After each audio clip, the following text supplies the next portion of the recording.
అన్నారంటే బిడ్డ ఒక యవనస్తురాలు అయిన తర్వాత అలంకరించి స్టేజ్ మీద కూర్చోబెడితే అనేక మంది పిల్లలు మా బిడ్డ వెనకాల రండి అని చెప్తున్నారు అంటున్నారండి. మరి బైబిల్లో అసలు మెచ్యూర్ ఫంక్షన్ చేయించొచ్చానుందా, చేయించకూడదనుందా? అసలు వివాహం ఉంది, ఎలాంటి వివాహం జరిపించాలని ఉంది, అనేక ఘనముగా జరిపించమన్నాడు అంతే అండి. కానీ మనం అనేక జాతుల వారు ఉన్నాం, అనేక మతాల వారు ఉన్నాం, దేవుడు సృష్టించినటువంటి మనుషులు మనం అందరం. మరి అయితే ఈ యొక్క ఫంక్షన్ జరిపించొచ్చా, జరిపించకూడదా? మనము ఇటు జరిపించవచ్చు అని నమ్మేస్తున్నాం, ఇటు జరిపించకూడదని నమ్మేస్తున్నాం. అంటే జరిపించవచ్చు అని పాస్టర్ గారిని నమ్ముతున్నాం, జరిపించొద్దన్న పాస్టర్ గారిని నమ్ముతున్నాం.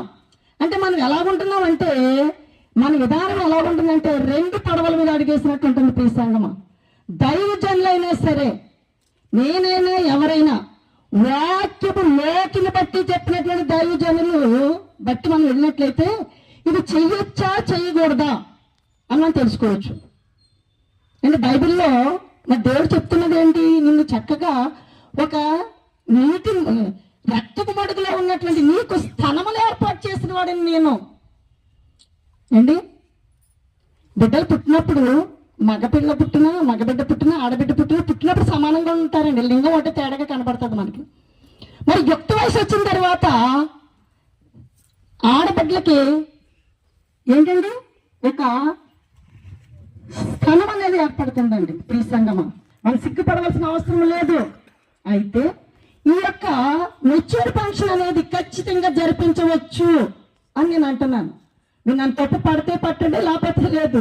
కానీ ఇది ఎందుకు జరిపించవచ్చు అంటున్నామంటే, రోమీయులకు రాసిన పత్రిక 12:17 రోమీయులకు రాసిన పత్రిక 12:17 మనం చూసినట్లయితే అక్కడ మనకు ఒక వాక్యం కనిపిస్తుంది. చూడండి, రోమీయులకు రాసిన పత్రిక 12:17 కీడు నాకు ప్రతి కీడు ఎవరికి చేయకూడదు. ఇంకా తర్వాత వాక్యం చదవండి. అది మనుషులందరి దృష్టికి యోగ్యమైన వాటిని గూర్చి ఆలోచన కలిగి ఉండడు. చాలు తల్లి, చూసారా? కీడు నాకు ప్రతి కీడు ఎవరికి చేయొద్దండి మనం. కానీ మనుషులందరికీ అండి, మనుషులందరూ ఏం చేస్తున్నారు అక్కడ? దృష్టికి మంచి వాటిని ఏదో యోగ్యమైన వాటిని ఏదో ఆలోచించి నిర్ధారణ చేసుకోవాలి. అయితే ఈ అమ్మాయిని చక్కగా మరి అలంకరణ చేసి ఇక్కడ కూర్చోబెట్టారు. అయితే మనం దృష్టి పవిత్రంగా ఉంటే అండి పవిత్రంగానే జరుగుతాయి పనులు. మన దృష్టి అపవిత్రంగా ఉందనుకోండి, ఆ అమ్మాయి మీద అపవిత్రంగానే వస్తాయి మాటలు. అయితే మరి బిడ్డలను రక్షించుకోవాల్సినటువంటి బాధ్యత ఫస్ట్ తల్లిదండ్రులకు ఉంది. అంతకన్నా బాధ్యత ఏంటంటే, ఇప్పటి వరకు నేను చిన్న బిడ్డను కదా, ఇప్పటి వరకు నేను అక్కడక్కడ తిరిగాను కదా, ఇప్పుడు నేను ఒక యవనస్తురాలు అయ్యాను కదా, కనుక నన్ను నేను కాపాడుకోవాలి. తిమోతి గారికి పౌలు గారు చెప్పిన రీతిగా నీ యవ్వనమును బట్టి ఇతరులు ఎవరు నిన్ను తృణీకరించకుండా చూసుకోను అన్నప్పుడు నిన్ను ఎక్కడ కూర్చోబెడతాను? నేను ఇక్కడ అలంకరించి కూర్చోబెట్టారంటే అనేక దైవజనుల ద్వారా ఏమవుతుంది? సత్యము ప్రకటించబడుతుందండి. అంటే యోగ్యమైన మనుషులు ఎంచారిది. ప్రియ సంగమా, నువ్వు మీ బిడ్డ దేవుడు ఒక సౌభాగ్యాన్ని ఇచ్చినప్పుడు దాసేసి ఇంట్లో పెట్టినా, దేవుని యొక్క కృప లేకపోతే, దేవుని యొక్క రక్షణ లేకపోతే నీ బిడ్డ యవ్వనము ఎలాగుంటుందంటే అపాస్పాలు అయిపోద్దండి. ఆ యవ్వనమును బట్టి తల్లిదండ్రులు అనుదినము ప్రార్థన చేయాలి. ప్రియ సంగమా, అందుకని మనుషులు ఏదైతే మంచిదని యోగ్యంగా ఎంచుతారో అండి అటువంటి దాన్ని మనం ఎన్నిక చేసుకోవచ్చు, తప్పులేదు. అయితే ఈ యొక్క మరి విధానంలో మనం చూసినట్లయితే మరి ఈ బిడ్డ ఎలా ఉండాలి, ఏ విధంగా ఉండాలి? మరి యెహోవా దేవుడు అవ్వమ్మ గారిని ఆశీర్వదించలేదండి? ఆశీర్వదించలేదా? తల్లిని కమ్మనలేదా? అంటే ఏంటంటే ఋతుక్రమము ప్రారంభము దేవునికి మహిమ కలుగును గాక. ఈ మెచ్యూరిటీ అనేది ఏంటంటే ఋతుక్రమానికి ప్రారంభం అండి. అంటే బిడ్డలు పుట్టడానికి యోగ్యతగా దేవుడు ఎంచాడు. దేవుని మహిమ కలుగును గాక. ఎందుకు అంటే ఆ యోగ్యత ఋతుక్రమాన్ని దేవుడు ఆశీర్వదించకపోతే నీవు సమాజానికి పని చేయు. ఈ సమాజం అంటుంది, అమ్మో మచ్చూరు ఫంక్షన్ చేశారా, వాళ్ళకి ఎంత సిగ్గులేదన్నాయి సమాజమే. ఒకవేళ మెచ్యూర్ అవ్వలేదనుకో, అమ్మాయి ఎలాగుండిపోయిందంట, ఎలాగుండిపోయిందంట, అయ్యో అని అన్నవరే తప్ప గురించి చెప్పుకోవడానికే సమయం సరిపోతుంది మనకి. మనం ఇతరుల గురించే, వాళ్ళ గురించి వీళ్ళ గురించి, కానీ అది కాదండి మనకి. ప్రియ సంగమా, అందులో కీర్తనకారుడు రాస్తున్నాడు 34వ అధ్యాయం 11వ చరణంలో ఒక మాట ఉంటుంది చూడండి. కీర్తనల గ్రంథము 34 మనకి 11వ చరణం చూడండి ఒకసారి. పిల్లలారా మీరు వచ్చి నా మాట వినుడి, యెహోవా యందలి భయభక్తులు మీకు నేర్పెదను. చాలండి. పిల్లలారా మీరు వచ్చి నా మాట వినుడి. ఎందుకంటే మన బిడ్డలు చిన్నప్పటి నుంచి సండే స్కూల్ పంపిస్తున్నామండి. ఏంటి సండే స్కూల్కి పంపించినటువంటి బిడ్డలు ఎంతమంది దారి తొలగిపోకుండా ఉన్నారండి, ఎంతమంది తొలగిపోయారు. వారి యవ్వనాలు ఎంతమందికి గిఫ్ట్ల కింద ఇచ్చేసారండి అండి. ఆనాడు యేసుప్రభు వారు తల్లి మరియ గారు పవిత్రంగా ఉండబట్టే కన్యైన మరి అన్నారు. కన్యక అంటే కన్యపొర చీలనది. మరి గర్భం ధరించింది, కన్యపొర చీలకుండా గర్భం ఎలా ధరిస్తుందండి? ఒక స్త్రీ గురించి మనం చెప్పుకున్నాం. అంటే పరిశుద్ధాత్మ ద్వారా అంటే కన్యపొర ఆమెకు చినగలేదండి. మరి ఎప్పుడు చినిగింది? ఎప్పుడు చినిగిందండి? యేసుప్రభు వారు బయటకు వచ్చాక కన్యపొర చినిగింది.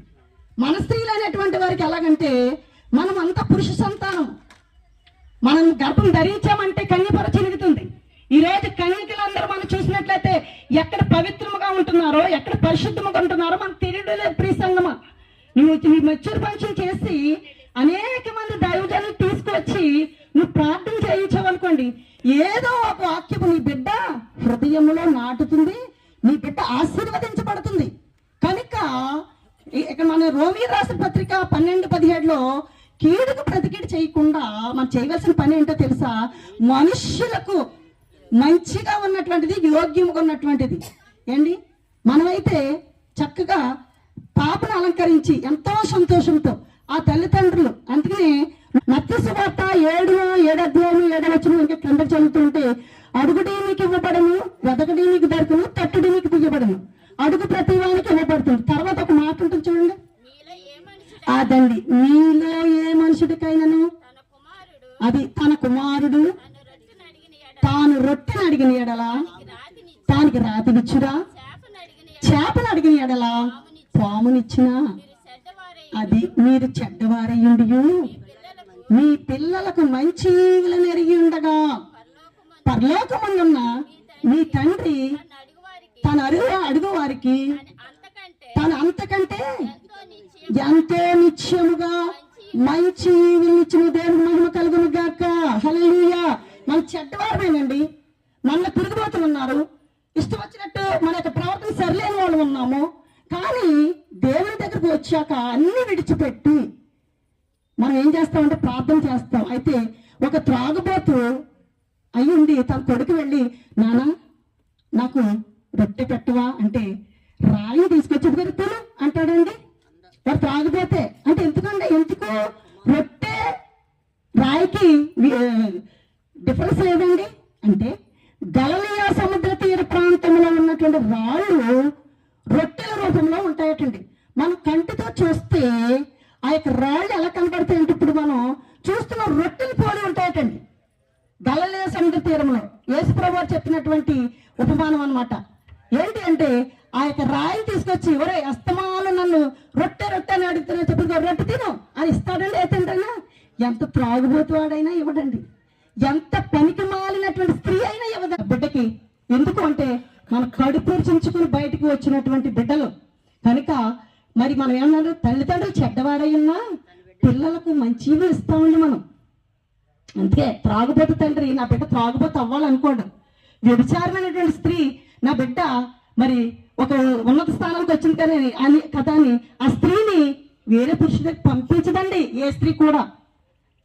దేవుడిచ్చినటువంటి జ్ఞానాన్ని బట్టి, అమ్మో నాలో పొరపాటు జరిగింది, నేను ఇక్కడి నుంచి పొరపాటు చేయకుండా నా బిడ్డ ఎదిగింది కనుక నేను కూడా మారు మనసు పొంది నా బిడ్డ కూడా మంచి మార్గంలో నడిపించుకుంటాను అనుకుంటుందండి ఏ స్త్రీ అయినా. ప్రియ సంగమా, కనుక ఇక్కడ ఏమిటంటే 34:11 చెప్పిన రీతిగా పిల్లలారా నా ఎద్దుకు రండి, మీకు ఏమి నేర్పిస్తాను? యెహోవా యందు భయభక్తులు నేర్పిస్తాను. అందుకే మన బిడ్డలు ఈ రోజుల్లో మన చేతుల్లో లేరండి. ఎవరి బిడ్డలు అంతమంది చేతుల్లో ఉన్నారు, మన బిడ్డలు మన చేతుల్లో లేరు. ఒక యవ్వన వయసు వచ్చిన తర్వాత తల్లి ఒక చోటుకి వెళ్తే బిడ్డ ఒక చోటుకి వెళుతుంది. మనకు ఒకలాగా చెప్తున్నాడు, నువ్వు కాలేజీకి వెళ్తున్నావో లేకపోతే నీవు ఏ వ్యాపారానికి వెళ్తున్నావో ఏ ఉద్యోగానికి వెళ్తున్నావో ఏమిటి కూడా మనం గమనించుకునే స్థితిలో ఉన్నామండి. అంటే తల్లిదండ్రులు కూడా ఎదురు చేసే పిల్లలు ఉన్నారు ఈ రోజుని, పరువు ప్రతిష్టలు పోగొట్టే పిల్లలు ఉన్నారు ఈ రోజుని. కనుక ఈ సంగమా మెచ్యూర్ ఫంక్షన్ మనం జరుపుకోవడంలో తప్పలేదు, కానీ దీంట్లో మనుషులకి మంచిగా యోగ్యముగా ఎంచి ఆ యొక్క బిడ్డను కూర్చోబెట్టి అనేక మందిని పిలిపిస్తుని దేవుని వాక్యము అంటే సత్యమును ప్రకటించి అనేక మందికి ఈయన సందర్భముగా ఆ సత్యమును అనేక హృదయములో పదిలిపరిచి ఆ వాక్యము ఈ బిడ్డలో కూడా చక్కగా పదిలిపరుచుకుంటే మంచి నేలను పడిన విత్తనమును పోలి ఉంటుందండి. అందుకే 34వ కీర్తన 6-7 చూడము. అది చాలండి. ఈ దీనుడు మొరపెట్టగా యెహోవా ఆలకించును, అతని శ్రమలన్నిటిలో నుండి అతను రక్షించును. యెహోవా యందు భయభక్తులు కలవారి చుట్టూ ఆయన దూతలు చాలండి కావలిగిండి వారిని రక్షించిన. దేవునికి మహిమ కలుగును గాక. ఈ రోజున చక్కగా ఫంక్షన్ ఏర్పాటు చేశారు. వారి యొక్క పరిస్థితి తెలుసు, వారి యొక్క ఎటువంటి కుటుంబము తెలుసు, మనకి వారు ఏ దీనస్థితిలో ఉన్నారో తెలుసు. కానీ మరి ఎవరిని ఆహ్వానించారో తెలుసండి. కానాను విందుకు ఏ విధంగా యేసుప్రభువుని ఆహ్వానించారో, వారి పరిస్థితులు బాగోకపోయినా, కుటుంబంలో స్థితిగతులు బాగోకపోయినా నా బిడ్డను నేను కూర్చోబెట్టి అనేక మందిని తీసుకొచ్చి చక్కగా మరి ప్రార్థించాలని ధన్యత బిడ్డలకు మరి దేవుడిచ్చాడు గనుక మరి ఈ బిడ్డ జీవితాంతకాలం కూడా దేవునికి మొరపెట్టినప్పుడు దేవదూతలు ఏం చేస్తాయండి? ఆ బిడ్డను కాపాడతాయి. మనకు దేవుడు దేవదూతలు పంపుతాడండి. నిద్రపోయినప్పుడు, ఉదయం లేచినప్పుడు, పడుకునేటప్పుడు, తిన్నటప్పుడు, పనికి వెళ్ళినప్పుడు ప్రార్థించు, నీ చుట్టూ నీ దేవదూతలు కావడం ఉంటారు ఖచ్చితంగా. అటువంటి విశ్వాసం కలిగి ఉండాలి మనము. కనుక మరి ఈ అమ్మాయి విషయంలో నేను ఏం చెప్తున్నానంటే, దైవజనులు మంచి సాక్ష్యం ఇచ్చారు. అయితే యవ్వనము అనేది మనం చూసినట్లయితే సైకాలజికల్ ప్రకారంగా మనకి యవ్వనారంభం అనేది చాలా ప్రాముఖ్యమైనది. అందులో కౌమార దశ చాలా ప్రమాదకరమైనది. ఈ వయసులో ఇంకా మనం కాసుకోవాలి, చాలా ప్రమాదకరం. మనం వద్దన్నా ఆగో. అందులో మనకి 3 సూత్రాలు ఉంటాయటండి. ఇందులో ఇట్, ఈగో, సూపర్ ఈగో. అంటే ఒక క్షణికమైనటువంటి పాపం కోసం తప్పులు చేసేస్తూ ఉంటాం, ఆనందిస్తాం. ఈగో అనేది ఏం చేస్తుందంటే నీతి సూత్రం, నువ్వు చెయ్యొద్దు, ఇది తప్పు, నీతిగా బ్రతుకు అని చెప్తూ ఉంటుంది. లాస్ట్ది సూపర్ ఈగో, మరి నీ కుటుంబం గౌరవం కాపాడు, ఇది తరతరాలుగా ఉన్నటువంటిది అని చెప్తూ ఉంటుంది. ఈ 3 మనకు ఉంటాయండి ఖచ్చితంగా ప్రతి ఒక్కరికి. అయితే మనం నీతిగా ఉండాలంటే ఎలా ఉండాలంటే, పిల్లలారా మీరు నా యొద్దకు రండి, మీకు యెహోవా యందు భయభక్తులను నేర్పుతాను. ఎప్పుడైతే మన బిడ్డలు దేవుని దగ్గర పంపుతారో యెహోవా యందు భయభక్తులు నేర్పుతారు. కనుక మరి కుసుమ విషయంలో చక్కగా దైవజనులు మంచి సాక్ష్యం ఇచ్చారు. మరి తల్లిదండ్రులు వివాహం చేసే వరకు కూడా దేవుని యొక్క దీవెనలు ఈ బిడ్డపై ఉండులాగున మరి అనేక దైవజనులు ఉన్నారు, చక్కగా మరి సంఘ బిడ్డలందరూ ఉన్నారు, మరి బంధువులు ఉన్నారు.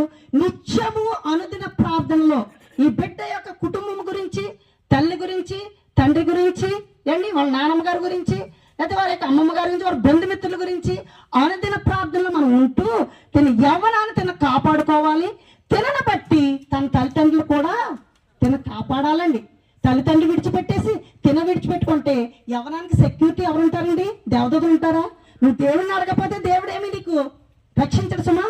నువ్వు దేవుణ్ణి అడుగు, అప్పుడు నీకు రక్షణ ఇస్తాడు. అంతేగాని దేవుడు మన కంచి వేస్తే ఆ కంచిని దాటుకుని వెళ్ళిపోతాను అంటే మా యవ్వనాన్ని ఎవరో చేయలేరండి. మనుషులు బాగానే ఉంటాం, యవ్వనాన్ని పోగొట్టుకుంటాం. అది ఎవరికి తెలుసు? మనుషులంటే కొంతమంది అటు ఉంటారు, కొంతమంది ఇటు ఉంటారు, కానీ భగవంతుడికి తెలుస్తుంది నువ్వు ఎటువంటి దానిలో. కనుక బిడ్డ విషయంలో, తల్లిదండ్రుల విషయంలో, ఈ కుటుంబం విషయంలో మనందరం అనుదిన ప్రార్థనలో జ్ఞాపకం చేసుకునేలాగా ఈ వాక్యము వినికిడిలో మరి అందరి హృదయాల్లో పదిలపరచబడిన గాక. ఆమేన్.